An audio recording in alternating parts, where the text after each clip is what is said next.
O'zbekiston Respublikasi milliy gerbi 1992-yil 2-iyulda O'zbekiston Respublikasi Oliy Kengashining 10-sessiyasida rasman qabul qilingan bo'lib, unda o'zbek xalqining tabiiy boyliklari, tarixiy merosi va milliy qadriyatlari aks etgan.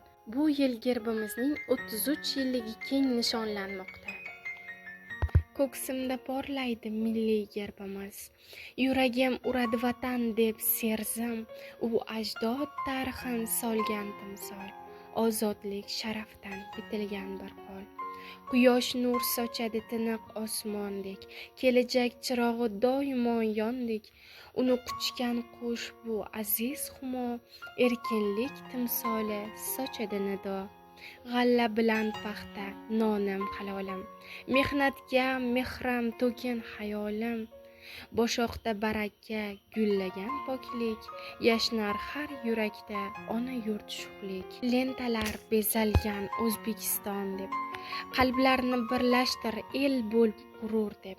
Yashilu ko'k ranglar zamin osmon, unda bor tarixim g'animat har on. Ko'z tegmasin desin har bir yurakdan, qo'riqla deb duo qilaman har dam. Gerbimga qarasam boshim ko'tarik, yashardi bu yurtda orzular tarix. Ilmga munosib bu aziz ramzlar, har satri botinam faxr ila yozar. Shoirlar bitgandek yuragim o'qsin, gerb yurak nidosi hech so'nmas yuksin.